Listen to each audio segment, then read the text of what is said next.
It's here on the streets of Factreton in Cape Town where Egon Seconds honed his rugby skills.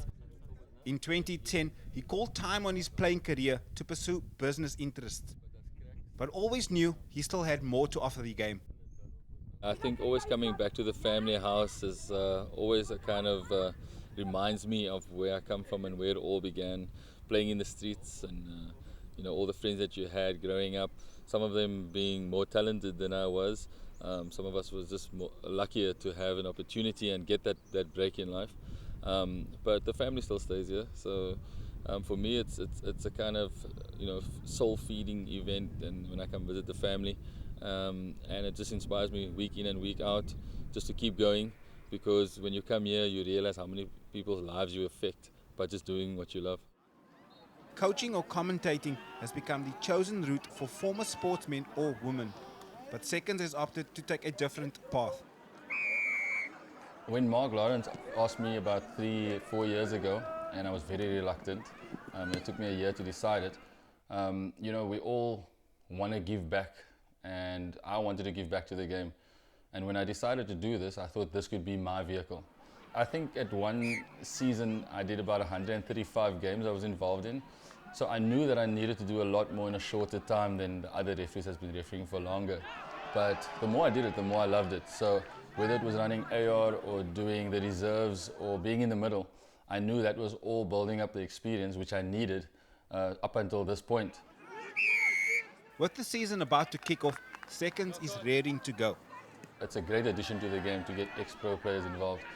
Yes, I'm the first South African to do it. That wasn't on my mind as I took on this journey. There was no one doing it here, so it always takes that one person, and luckily I'm that guy. Get out! Fine. I have to be honest, it was a bit of a surreal moment when I got the call from Lyndon Bray from Sansa to say that they invited me to the camp, and being invited to the camp was the first step, foot in the door, and sometimes that's all you need.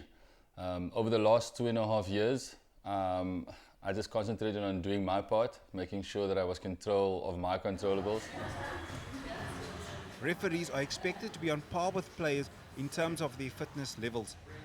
It is with this in mind that Seconds enlisted the services of a personal trainer.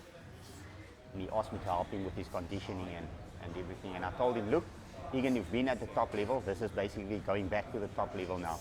And with that, there's a lot of discipline and consistency. Those are the two key words. So, I worked out his diet for him. I told him exactly what to eat. And basically, Egan trains with me 5 to 6 days a week.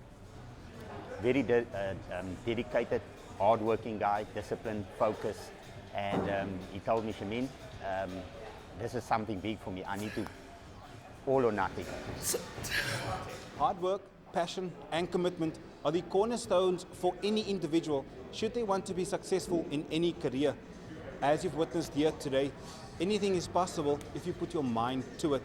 Egon Seconds will reach his goal when he takes control of the Super Rugby match between the Sunwolves and the Hurricanes in Tokyo. Justin Ford, Cape Town.